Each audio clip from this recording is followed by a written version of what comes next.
네. 잠시만요.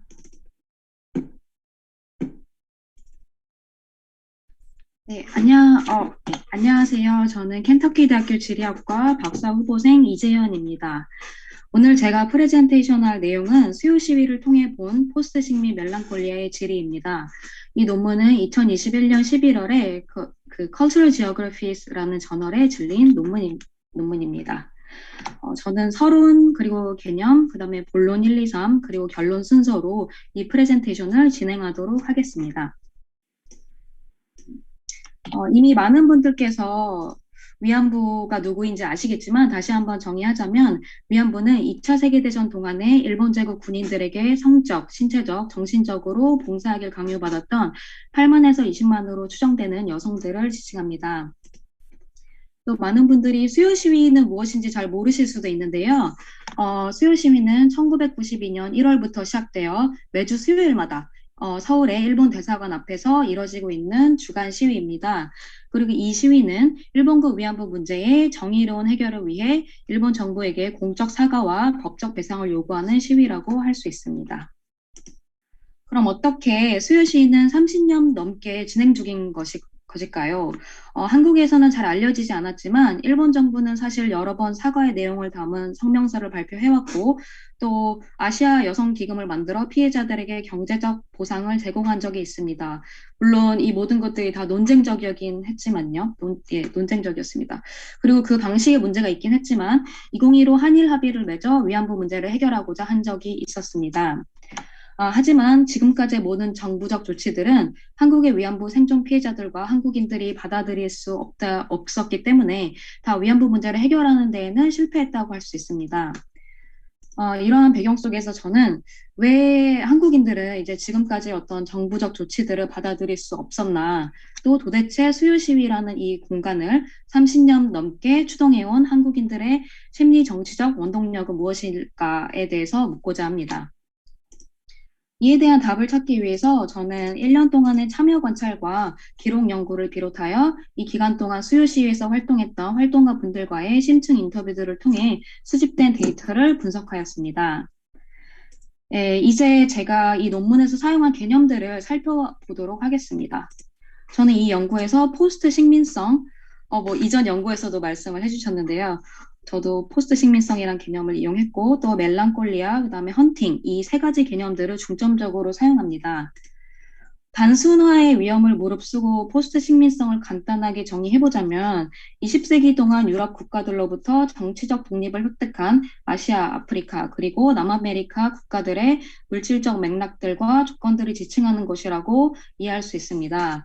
그리고 이러한 포스트 식민성 개념을 기반으로 제 연구는 2차 세계대전 전쟁 동안의 일본군 성노예 제도의 비극과 현재 한미일 지정학적 조건들의 맥락 속에서 한국의 포스트 식민성을 이해하고자 하는 것을 목표로 합니다. 그리고 이 논문의 핵심 개념인 멜랑콜리아를 이해하기 위해서는 멜랑콜리아가 애도와 어떻게 다른지 비교하는 것을 통해 더 잘 이해할 수 있을 것 같습니다.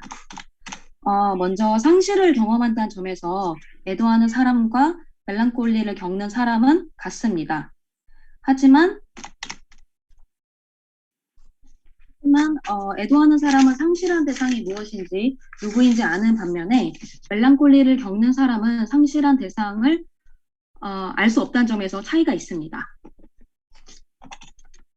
그리고 그리하여 애도하는 사람은 상실한 대상을 다른 대상으로 대체 가능한 반면에 멜랑콜리를 겪는 사람은 상실한 대상에 대한 대체가 불가능해진다고 할 수 있습니다. 따라서 애도하는 사람은 상실로부터의 회복을 할 수 있는 반면에 멜랑콜리를 겪는 사람은 계속 어떤 것을 상실한 상태에 머무르게 되고 계속 침잠하게 되는 것이지요.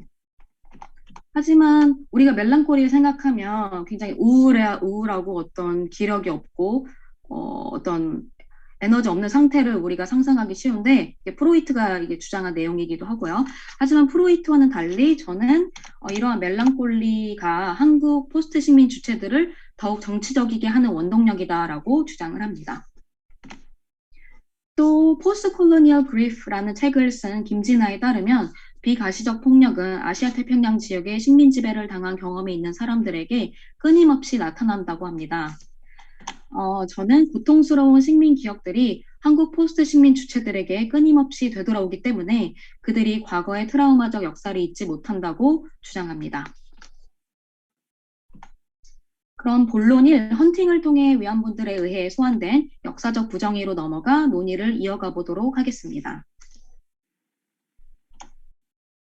먼저 위안부 문제는 한국의 영문학자 윤정옥에 의해 1988년부터 처음으로 연구되기 시작했습니다. 윤정옥은 딸들의 아리랑이란 책에서 위안부 이슈를 연구했던 이유에 대해 이렇게 설명을 합니다. 하늘빛의 뚜렷한 기억 하나가 평생 나를 따라다닌 거야. 잊은 줄 알았는데 그게 아니었더라고. 새파랗게 살아있다가 어느 순간 불쑥 튀어나오잖아. 고든에 따르면 헌팅은 모습을 드러내진 않지만 펄펄 끓는 현존으로서 당연하게 여겨지는 현실에 관여하고 영향을 줍니다. 자신의 의지와는 상관없이 식민적 기억은 윤정옥의 포스트 식민적 현재를 계속 따라다녔고 윤정옥의 현실에 계속적으로 개입했던 것으로 보입니다. 이는 윤정옥으로 하여금 일본 식민지 시절, 즉 한국 여성들과 소녀들이 강제로 동원되었던 시절을 계속 생각하게 했을 것이고 또 여전히 부재하는 그 여성들에 대한 부채감을 계속 갖게 했던 것으로 보입니다. 다시 말해 윤정옥이 멜랑콜리적 주체로서 일본 군인들에 의해 동원되었던 여성들에 대한 상실감으로 괴로워할 때 위안부라는 재현할 수 없는 하위 주체들에 의해서 소환된 역사적 부정의는 헌팅을 통해 스스로를 알렸다고 저는 분석했습니다. 그럼 본론이 한국 포스트 식민 주체들의 끝나지 않는 애도의 장소로서 수요 시위에 대해 논의해 보겠습니다.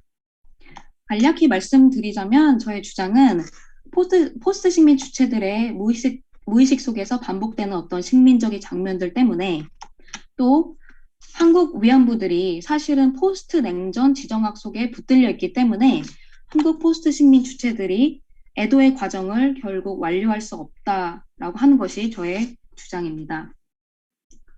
네. 그래서 제가 인터뷰를 했을 때, 김호민 씨를 인터뷰를 했을 때, 이 이름은 가명이고요. 김호민 씨는 마치 자신이 본 것처럼 매우 생생하게 여러 가지 식민적 장면들을 기술했었습니다. 그래서 먼저 장면 1을 간단하게 읽어보자면요.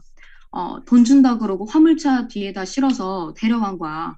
언니 하면서 따라오는 그 여동생, 따라온 게 9살 그 여동생, 그것도 싣고 갔어. 생각해봐, 그런 걸. 이런 식으로 여러 가지 식민적 장면들, 어떤 각기, 이야기들을 이야기해 주셨는데요.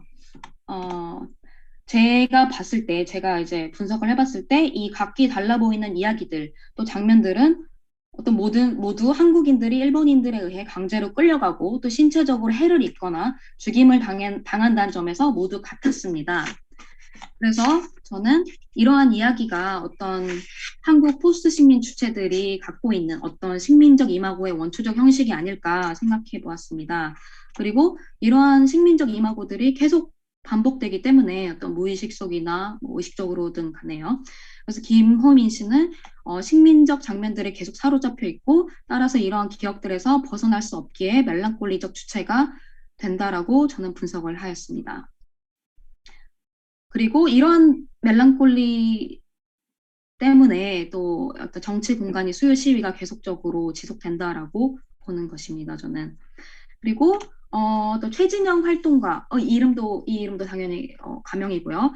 이 활동가와의 인터뷰에서 제가 최진영 씨에게 왜 위안부 이슈가 계속 해결되고 있지 않느냐 조심스럽게 이제 물어봤는데요. 최진영 씨는 이렇게 대답했습니다. 여전히 우리나라가 분단 체제라고 하잖아요. 그리고 냉전 체제라고 하잖아요. 유일한 분단 냉전 체제. 결국은 제국주의 식민주의 잔재가 아직 남아있는 데란 말이에요. 한 번도 해체된 적이 없어요.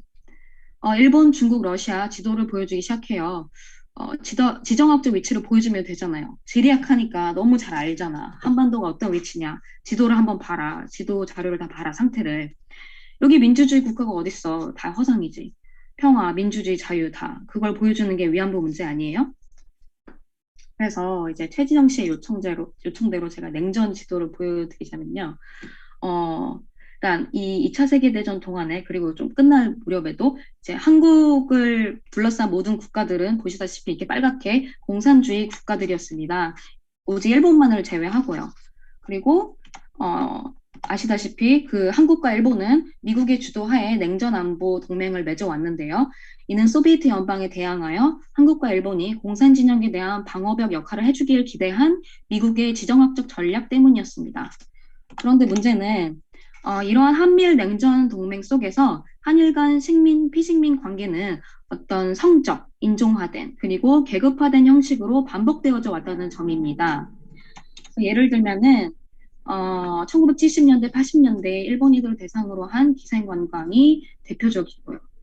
그래서 사실은 이제 기생관광을 이제 고발하는 맥락 속에서 위안부 문제도 사실 처음으로 제기가 되었고 어떤 정치적 어젠다로 발전이 되었었습니다. 실제로. 그래서 지금은 이제 비록 기생관광은 사라졌어도 한국 내 냉전 구도는 여전히 해체되지 않은 채 있고요.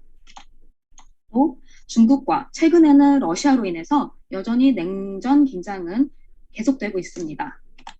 이러한 맥락 속에서 이러한 지정학적 긴장 속에서 미국은 한국과 일본이 협력하도록 계속 요구하고 있고 또 앞으로도 계속 그럴 것입니다. 이제 그러는 동안에 위안부 문제는 한국과 일본의 정치 엘리트들의 관심 속에서 멀어질 것이고요. 결과적으로 이러한 지정학적 상황 속에서 위안부의 문제 해결은 점점 더 어려워지고 수요 시위는 앞으로도 계속될 거라고 저는 예측하고 있습니다. 이제 다음은 어떻게 수요 시위에 민족주의자들이 개입하는지 그리고 한국 포스트 시민 주체들이 다시 헌팅되어 멜랑콜리적 상태에 놓이게 되는지에 대해서 살펴보겠습니다. 아까 설명드렸듯이 멜랑콜리적 주체가 상실해서 극복하지 못하는 이유는 그들이 무엇을 상실했는지 분명하게 알지 못하기 때문입니다. 이때 한국 민족주의자들은 한국 활동가들이 이제 멜랑콜리 속에서 멜랑콜리가 점점 심해지면은 이제 병적으로 자기 혐오를 할 수가 있고 또 자기 비난을 겪을 수가 있거든요. 자기 비난을 할 수가 있는데 이제 그런 것들을 방지하기 위해서 멜랑콜리적 주체들이 잃어버린 것은 우리 민족의 하나됨이다 이렇게 주장을 하면서 개입을 합니다. 그래서 예시를 들기 위해 제가 1445차 수요 시위에서 이 역시 가명인데 이제 김진우 활동가님이 자유 발언한 내용을 제가 읽어보겠습니다. 오늘은 70년 전 이 강토를 피로 물들인 6.25 전쟁을 하루 앞둔 날입니다. 전쟁의 비극은 동족 간 사륙으로 그치지 않고 분단의 고착이라는 상처로 고스란히 남았고 그 아픔은 현재 진행형입니다. 전쟁의 상처를 간직한 이 민족이 그토록 평화를 원하지만 평화를 이룰 수 없는 역설이 우리를 우울하게 합니다.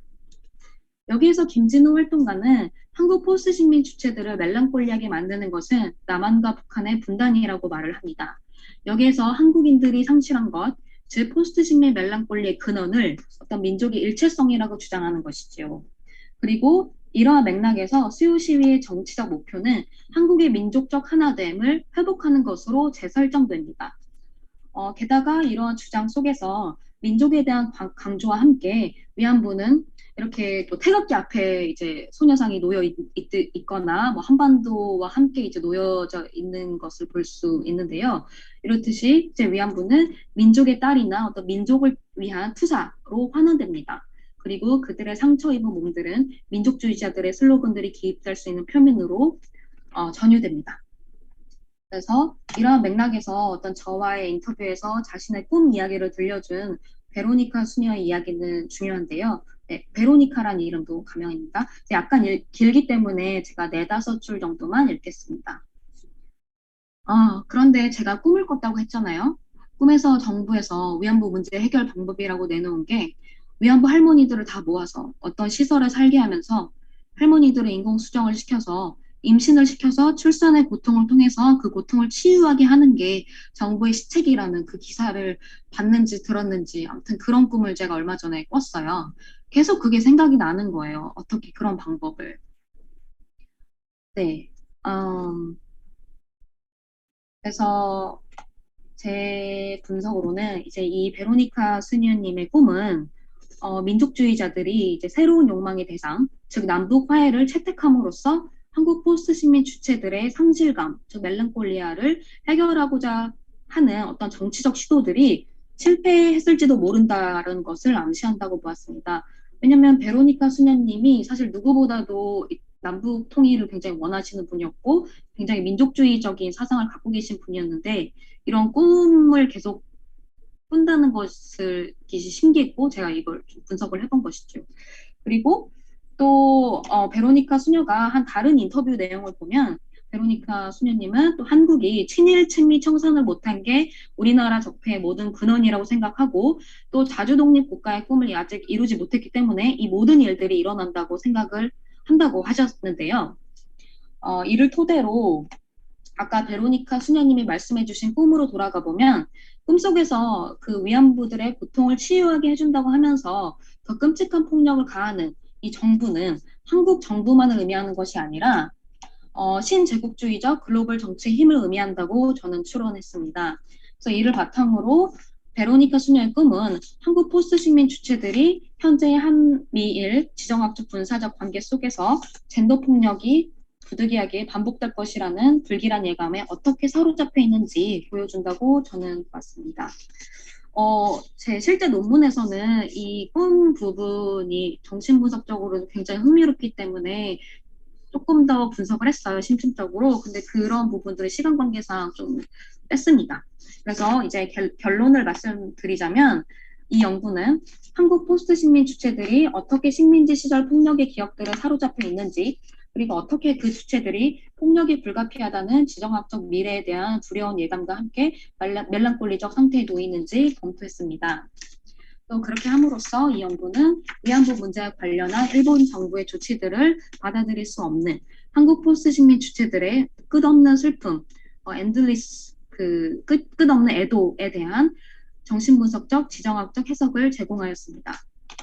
또 헌팅 개념을 멜랑콜리 그리고 포스트 식민성이란 개념과 함께 이해함으로써 이 연구는 어떻게 해결되지 않은 역사적 부정의들이 포스트 식민 주체들을 사로잡는지 그리고 어떻게 그러한 경험들이 한국 포스트 식민 주체들로 하여금 정치적 그리고 사회운동적 공간들을 창조하도록 이끄는지 살펴봤습니다. 그렇게 함으로써 이 연구는 한미일 포스트 냉전 지정학적 동맹의 다이나믹들과 한국 주체들의 심리적 정치적 삶을 한데 엮는 심리 정치적 공간으로서 한국의 포스트 식민성을 이해하는 데 기여합니다.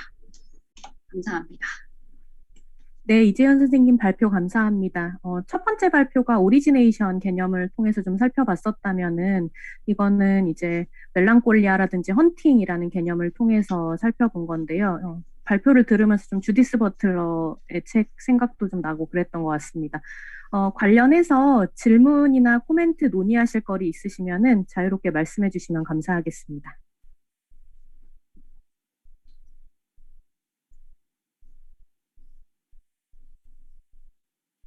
제가 하나 질문 드려도 될까요? 네, 말씀하십시오. 베로니카 수녀님의 꿈에 대해서 더욱 구체적인 정신분석적 논의가 기존 그 논문에 들어가 있다고 하셨어가지고 그 내용이 무엇인지 좀 궁금해서. 네. 네, 질문 주셔서 감사합니다. 안 그래도 제가 조금 준비를 할까 말까 하다가 이제 뒤로 내린 것들이 있어가지고 좀 보여드리면서 설명을 드릴게요, 그럼. 먼저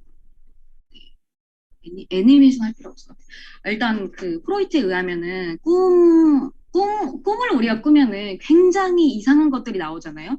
그게 왜 그러냐면은 이제 꿈은 무의식적인 욕망들을 직접적으로 보여주지 않는다고 합니다. 그래서 꿈속에서는 이제 실제가 의식적인 주체의 검열에 의해서 왜곡, 어떤 가장, 그리고 전치들이 일어나기 때문에 이상한 방식으로 일어나는 거죠. 그래서 꿈을 다시 이제 보여드리면은 이 내용이 뭐였냐면은 이거 지우는 거. 일단은 이 베로니카 수녀님께서 이 꿈을 꿨는데 그러니까 그게 정부의 시책이라는 그 기사를 봤는지 들었는지 아무튼 그런 꿈을 제가 얼마 전에 꿨어요라고 얘기를 하셨어요. 그래서 저는 이 부분에 착안을 해서 사실은 이 베로니카 수녀님이 수녀님이면서도 굉장히 정치적 행동을 하시는데 그 이유가 이제 예수 그리스도의 정신의 핵심은 어떤 엠퍼시, 어떤 공감에 있다라고 주장을 하셨었거든요. 제 인터뷰의 다른 내용에서. 그래서 이 공감을 하고자 하는 이 욕망이 굉장히 크신 분이에요. 그래서 제 생각에는 이제 어떤 시설, 큰 시설에 있고 이제 여자들이 막 이제 많이 있는 상황이 어떻게 보면 어떤 수도원에 있는 수녀들의 상황과 흡사한 것 같은데 또 꿈속에서는 되게 굉장히 또 굉장히 특이하게도 어, 이제 정부에 의해서 이제 여러 여자들이 이제 누워 있고 이제 임신을 시켜서 그 임신을 시키는 것으로 인해서 이 고통을 해방시켜주겠다라고 정부가 했다라고 그런 꿈을 꿨다고 하셨잖아요. 그래서 제가 분석한 거는 이제 이분이 사실은 그 꿈속에서 이제 위안부 이제 피해 생존자 분들 중에 한 분이었던 거죠. 그래서 이 꿈에서 사실 임신이라는 상황을 겪었고, 근데 이제 수녀라는 상황이 임신과 너무 먼 존재잖아요. 그리고 성적인 어떤 것들이 굉장히 타부시되는 공간이기도 하고, 그래서 이런 것들을 이제 의식적인 주체가 이제 이러한 상황들을 이제 검열을 해서, 아, 내가 그 상황을 이제 뉴스로 보았다라고 이제 주체의가 개입을 해서 어떤 의미에서 어떤 주체 분열적인 경험을 꿈속에서 한 것이 아닌가. 그리고 그렇게 볼 때 이제 이러한 주체 분열적인 것과 어, 이러한 주체 분열 경험 같은 것이 이제 한국 포스트 식민 주체가 겪는 어떤 일부분의 어떤 경험이 아닐까라고 생각을 했고 그래서 이런 꿈이 이제 일반적인 꿈이면 우리가 금방 있거든요. 근데 이 수녀님은 굉장히 이 꿈에 대해서 계속적으로 이야기를 하셨거든요. 제 인터뷰에서. 그래서 이 꿈이 계속 베로니카 수녀님을 헌팅 즉 쫓아다니기 때문에 계속 멜랑콜리 상태에 놓이게 되고 어떻게 보면 계속 어떤 정치적 행동을 하게 하는 원동력이 아닐까 생각을 해봤습니다. 제가 너무 이제 답변을 너무 길게 해서 죄송합니다. 네, 짧게 하나 정도 더 받을 수 있을 것 같은데요. 혹시 뭐 질문하실 거 있으실까요? 제가 지금 한 가지 할게요. 아, 네네. 그 발표 잘 들었고요. 얘기 잘 들리나요? 지금? 네, 잘 들립니다. 네. 아직 논문을 좀 읽어보고 싶은데, 오늘 어, 이제 발표가 짧아서 이제 그 많은 맥락들이 생략되어 있는 것 같은데 아마 논문에는 자세하게 쓰셨을 거라고 생각을 해요. 얘기를 들어보니 이제 일단 우리나라에서는 흔히 특히 지리학에서는 거의 이루어지지 않았던 어떤 분야에 대한 연구라고 생각이 됩니다. 그래서 굉장히 의미가 있는 것 같고, 특히 이제 포스트 식민성의 그런 지금 현재 진행형인 거잖아요. 지금 이제 우리나라 같은 경우는 굉장히 복잡하게 그 지정학적인 위치와 그 역사로 인해서 이것이 굉장히 복잡하고 다층적으로 전개되고 있는데 한 가지의 어떤 공통점을 보자면 오늘 이제 사례로 소개된 수요 시위 일본군 성노예 제도를 둘러싼 그런 쟁점들이 이제 사례로 소개가 되었는데 우리가 이제 포스트 식민, 그러니까 탈식민 또는 이제 식민에 대한 어떤 청산을 이야기할 때 여러 가지 것들이 있잖아요. 우리가 뭐 일제에 대해서 뭐 어떻게 하자 뭐 이런 것도 있는데 그 중에서 유독 이런 위안부 문제가 어떻게 보면 많은 사람들에게 아직 트라우마틱한 그런 역사적 기억으로서 공감대를 그러니까 수요 시위가 아직까지 그 소녀상이라든가 이런 식으로 계속 애도 다른 방식, 여러 가지 방식으로 지금 주의를 환기하고 이제 애도를 하고 있는 것인데 이게 해결이 안 된 거잖아요. 그러니까 지금 계속 저러고 있는 건데 오늘 이제 사례에서 소개는 안 됐지만 이 지정학적인 속에서 이 포스트 식민이라는 맥락 속에서 계속 지금 재현되고 있는 역사가 이런 불행한 비극들, 역사적 비극 속에서 여성의 섹슈얼리티가 착취된다라는 거거든요. 어떻게 보면 거기에 대한 어떤 트라우마가 사람들에게 더 크게 헌팅 되는 것 같기도 한데 그것은 이제 그거부터 몇십 년 후에 어떻게 보면 일본과 미국을 중심으로 하는 그런 세계적 지정학적인 조건 속에서 그 한미 동맹 체제를 유지하기 위해서 예를 들자면 캠프타운 같은 걸 조성하고 또 이제 위안부 제도를 또 본따서 또 이제 유지를 한 거죠. 박정희 정권에서. 그래서 어떻게 보면 기지촌이라는 또 유사한 그런 시공간을 계속 창출해내면서 여성의 섹슈얼리티가 또 이런 포스트 식민 맥락에서 계속 이제 착취되고 계속 소환되는 이용되는 이제 이런 역사를 우리가 지금 보고 있는데 그래서 어떻게 보면 이 포스트 식민성이라는 것이 계속 더 강력하게 국민들을 혼팅하면서 이제 유지되고 있는 게 아닐까라고 생각이 들었습니다. 자, 그렇다면 제가 좀 궁금한 게 왜 이런 포스트 식민성이라고 우리가 이렇게 청산해야 될 대상 또는 극복해야 될 이런 조건들을 얘기할 때 그 여성의 섹슈얼리티가 이렇게 유독 강력한 어떤 아이콘 또는 기재가 되는 것인가 이거에 대해서 이 뭐 논문의 연구 대상은 아니었겠지만 그래도 이런 주제를 계속 다루시면서 거기에 대해서 개인적으로 좀 어떻게 생각을 하시는지 저도 좀 개인적인 궁금함인 거거든요. 왜 이런 전쟁이라든가 그러니까 식민의 역사 속에서 유독 여성의 섹슈얼리티를 둘러싼 이런 착취와 논쟁 이제 이런 것들 왜곡 이런 것들이 극복이 되지 않고 너무 강력하게 어떻게 보면 또 때로는 강력한 어떤 착취의 대상으로 또 때로는 강력한 저항의 근거로 그리고 이런 심각한 멜랑콜리아의 상태를 계속 유지하게 만드는 어떤 구심점이 되는 이유가 무엇일까? 또 유사한 사례가 무엇일까 좀 궁금해졌습니다. 간략하게 관련된 어떤 코멘트가 있으면 좀 부탁드립니다. 예. 너무 이제 좋은 말씀 감사드립니다. 제가 오히려 더 배운 것 같습니다.